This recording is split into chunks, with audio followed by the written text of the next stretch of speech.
Welcome back to the Filthy Black Table. I haven't been to the Filthy Black Table all year. Wow, it's taken me like 3 months to actually make a Filthy Black Table video. But here we are, me, you, and Vending Machine Kirby. Here we are. So I kind of wanted to start out this video saying that if you are approaching this video and you are somebody that doesn't like hearing criticism against your favorite company, Nintendo. That's right, I'm calling out you Nintendo toddlers. Click off the video. Leave the video, please. Last time, I like Nintendo, and last time I made a video not even speaking that ill of Nintendo, but just kind of suggesting Steam Deck alternatives to Nintendo games. I got like the worst comments from you guys. It was awful.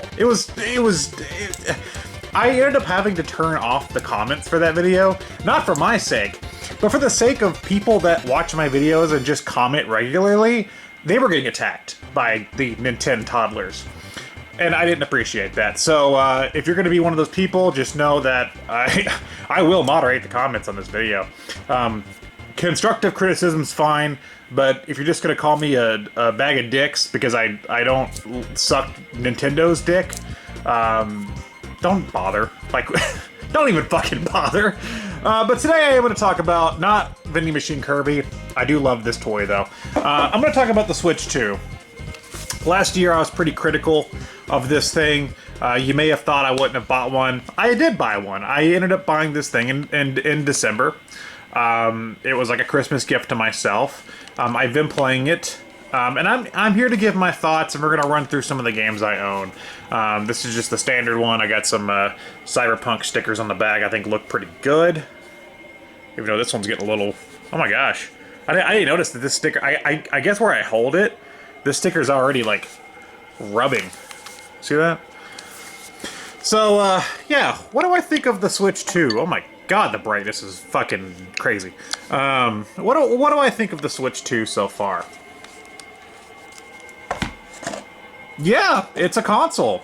it exists. The Switch 2 is a strange console to me because, for one, the Nintendo Switch was my favorite console of that generation. It ended up surpassing the PlayStation 4 and, of course, the Xbox One. Who the hell picked the Xbox One? But it ended up surpassing the PS4 that generation for me because of how unique the idea was at the time. The Switch, prior to the Switch, I wasn't that into handheld gaming. I had 3DS, Game Boy, DS, whatever. But like, they were always kind of felt like a secondary console to me.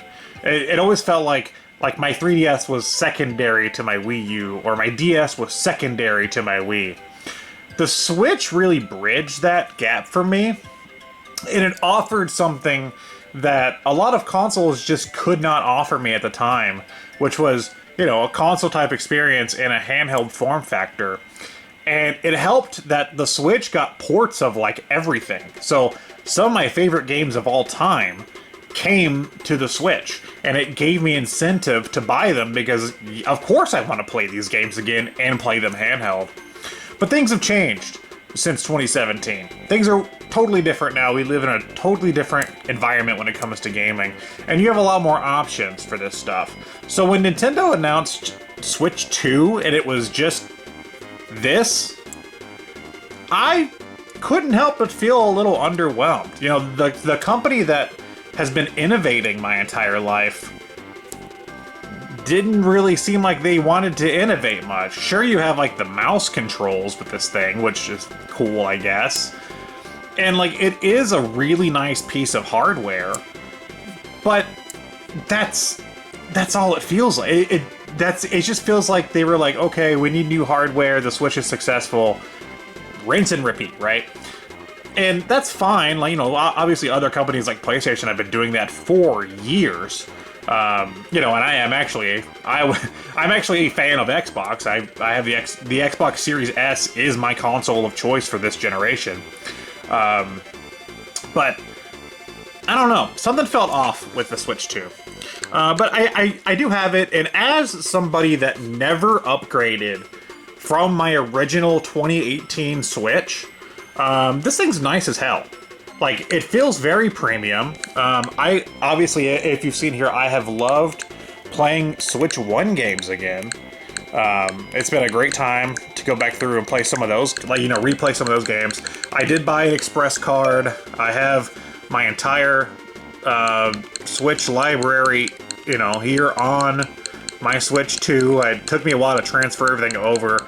That process was a little grueling.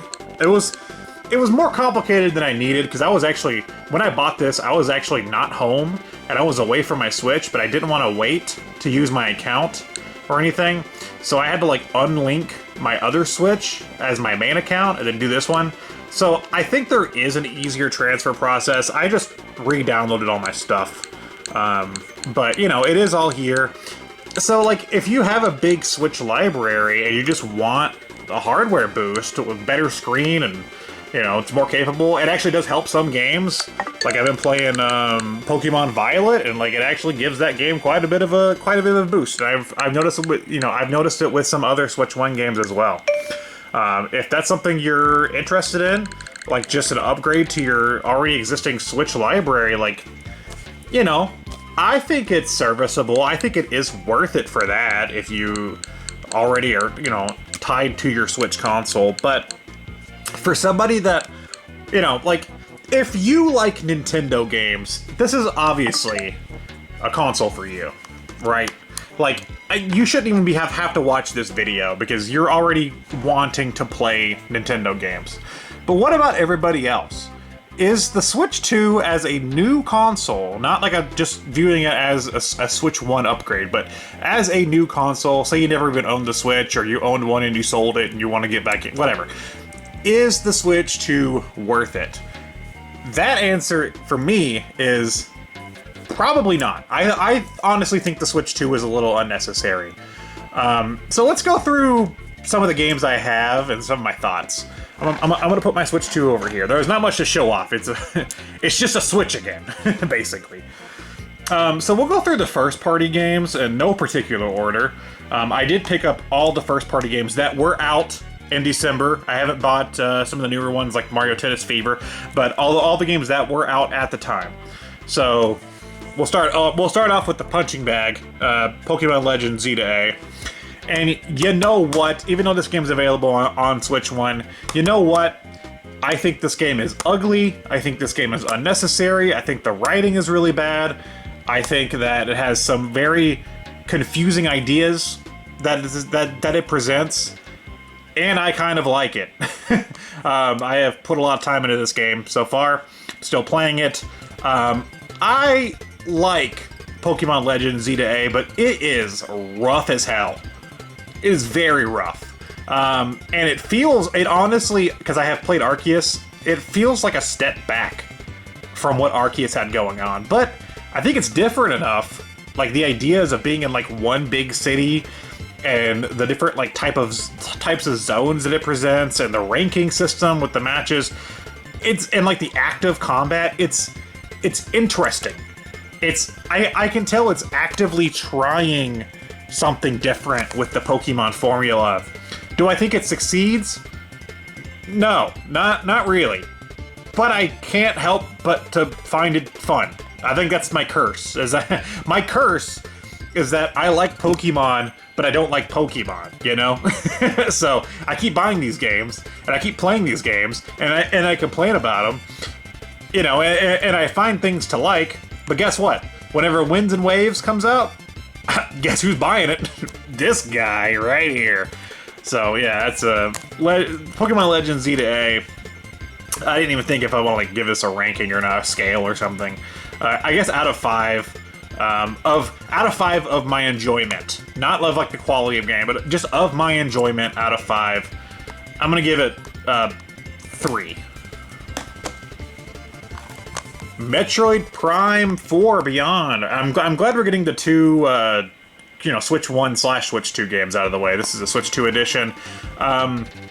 I'm a huge Metroid fan, and I'm especially a huge Metroid Prime fan, and I can't help but feel a little underwhelmed with Prime 4. I think it's a good game. I think it's well put together, but also kind of unnecessary. It feels like it only exists because they promised, you know? Like, it's like, it feels like the team just begrudgingly made this game. It doesn't feel like there was like really any real inspiration behind Prime 4. And I don't want to take anything away from the team that developed it. I think Retro, they're very talented. But it just doesn't feel like it has a reason to exist. I got in, I played it, and it's a very pretty game. But it just feels like stuff I've done before in a Metroid Prime. I don't know. The motorcycle's kind of neat, but also feels like padding in a way. It's Metroid Prime 4, I would also probably give a 3. I'll probably give it a 3 for my enjoyment. Kirby Air Riders. Now, if there is a game that I think is worth getting a Switch 2 for, it's this one. Kirby Air Riders is fantastic. This game is Sakurai firing on all cylinders. Of course, I'm a huge Kirby fan, but oh my god. This game is packed. Of course, I like the GameCube original a lot, but this feels like it not only takes what the GameCube original did, improves it, it almost feels like a remake in that sense, but it adds so much more. You could just either multiplayer or playing by yourself, playing online. It feels like there's just an unlimited amount of fun to be had with Kirby Air Riders. And I'll talk about Mario Kart World, but spoilers, but between the two, I think this is the better game. I do. And I would give this a 5. This is easily my favorite game on Switch 2 so far. Hyrule Warriors Age of Imprisonment. Also really like this game. Not a surprise, I'm a huge Hyrule Warriors fan. But I can't help but feel that the Breath of the Wild, Tears of the Kingdom era of Zelda is a little long in the tooth now. You know, I do like the fact that, like, Link isn't even in this game. It all takes place in the past, during Tears of the Kingdom. There is a Link-type stand-in character, but Link himself does not appear. And I do like the fact that, other than Zelda and Rauru, like, most of the cast here are original characters. It's fun. The story is decent overall. I think it's serviceable for this type of Warriors game. It probably is one of the more well put together Warriors games I've played.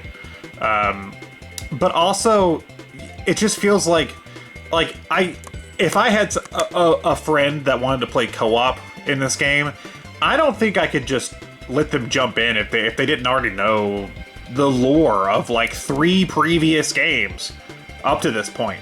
I don't think I could just let them play. I think they would be lost with a lot of what any of this is. So I do think it is time for maybe a Zelda refresh to happen. But I love Warriors games, so I'm giving this a 4. Donkey Kong Bonanza. Man, I got some mixed feelings on this game. On one hand, I think this is a very fun, very creative 3D platformer. With just great visual, visual presentation, great style, music. It's just, overall, there's a lot to love with Donkey Kong Bonanza, except for those 2 words for me. I'm a huge fan of Donkey Kong. Donkey Kong Country is my favorite game of all time. And this game, it says Donkey Kong, but to me it doesn't really feel like Donkey Kong. It feels like Mario Odyssey. Some people like that. I can get past it because I think it is very well made and I have fun playing it, but as a Donkey Kong fan, I don't know if this is where I want this franchise to go. I don't know if I would want a follow-up to this game. And that's something I think about a lot while I'm playing it, is that it feels more like a sequel to Mario Odyssey than it does an actual Donkey Kong game. Very fun. The destruction mechanics are great. The level design's really good. you know, I'm giving this also, giving it a 4. And before I move on to the other stuff, I do have some digital games. I'm not going to go through all my digital games. I do buy a lot more games digital now, but I will talk about the Mario Kart World. It came with the console. I think Mario Kart World is fun, but I think it has some dog shit Nintendo stupid ideas. It feels like they just wanted to justify another Mario Kart, and to do that, I think they ruined some elements of Mario Kart. I don't like having to drive between the tracks and then doing one lap of a track. I think that's a dumb thing for the Grand Prix.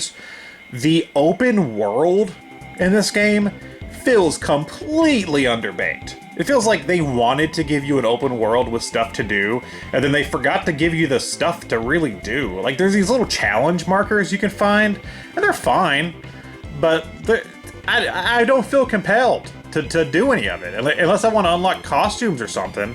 I don't know. What carries this game for me has been the online. Even then, it's plagued with some of the stuff I talked about. But I really like the Knockout Tour mode. I think that's a very fun mode, so I play that one a lot. And it's still Mario Kart. It is still fun multiplayer. I don't think this game will ever top 8. 8 Deluxe plus its DLC is just such a phenomenal game that World feels a little unnecessary. And honestly, if I had played it before and it didn't come with my Switch too, I don't know if I would have bought it. Again, I probably would have bought Kirby Air Riders. I don't know. I'm giving Mario Kart World I'll probably giving it a 3. All right, and let's talk about the third-party games. I don't have many. I have 3 physical third-party games, on one of them, but we'll talk about them. The first one is Daemon X Machina Titanic Scion. I played the original Daemon X Machina on the Switch 1. I felt compelled to get this game on the Switch 2, even though I've heard it's the worst performing version. I think the PS5 and Xbox Series and even Steam versions play better. But, I don't know, I felt like I wanted this so I could have both games on Switch. And it's fun. It's an open world mech game where you do missions and stuff. Like, I don't know, if you weren't into the first one, you're probably not going to like this one as much, or even at all. But I think it's fun. It has online co-op. It has a lot of open world elements and stuff. There's the stuff to like here. Daemon X Machina Titanic Scion. Oof, that's tough. I'm giving it, because it is rough around the edges, and I think there are some questionable ideas in this game. I would like to do a review of this game at some point. I'm going to give it a 2.5. Alright, I did buy Cyberpunk with the Phantom Liberty DLC.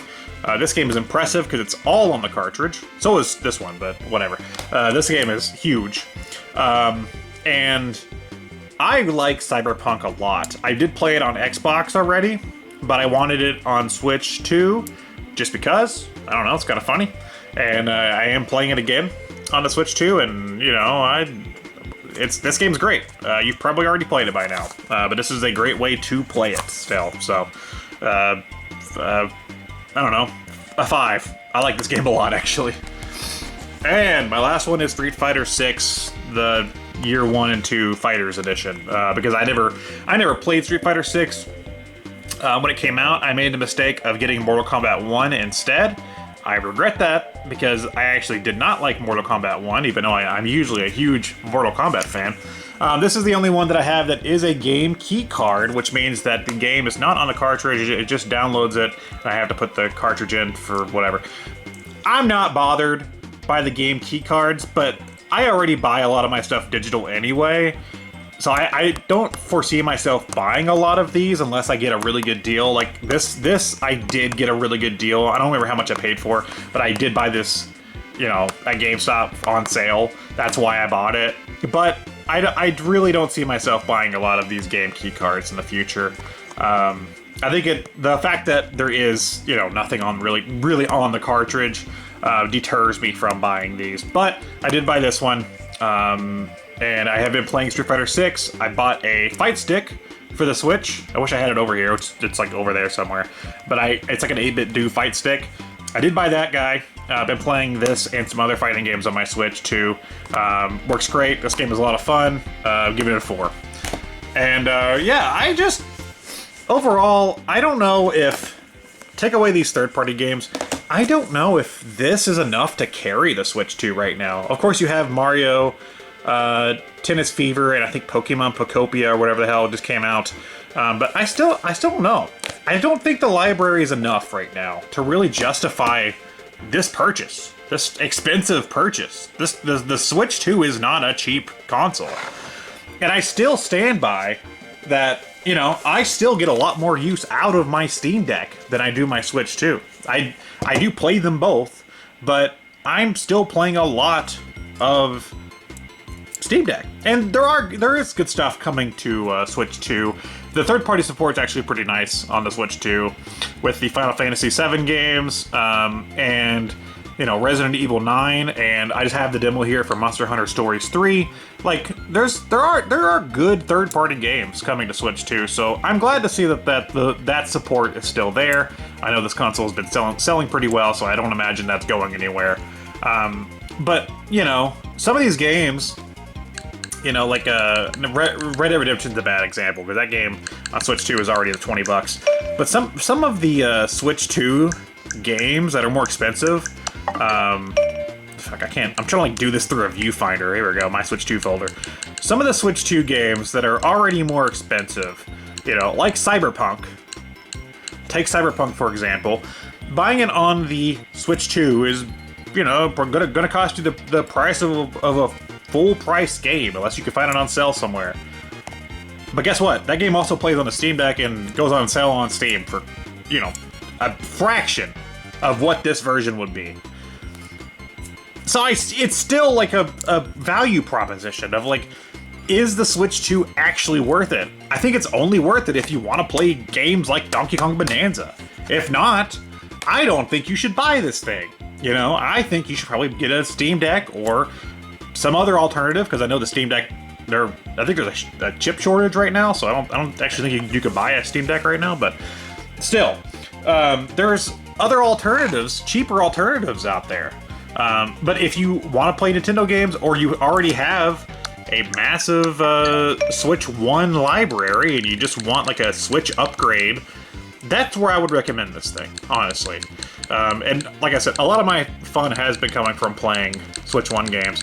I also really enjoy I think something just fell in my kitchen. I'll look in a minute. What's on my screen? I really enjoy the GameCube service so far, but even then, there's only like 8 games so far. Like, are you buying the Switch 2 to play Wario World? I don't fucking think so. I don't fucking think you are. But I have had fun with this. I hope they add a lot more games to the GameCube service. I think that the value of the GameCube service does make the subscription worth it. I have completely played through Luigi's Mansion. I'm working on Fire Emblem, whatever, Path of Radiance, and I've played some F-Zero GX so far. So, yeah, those are my thoughts. I'm sorry if you don't agree with my thoughts. That's quite all right. You don't have to agree with me. Obviously, I bought the thing. Here I am with my Switch 2. So it's not like I'm deterring supporting Nintendo. I did it my fucking self. I even buy this stupid little shit. I love this guy.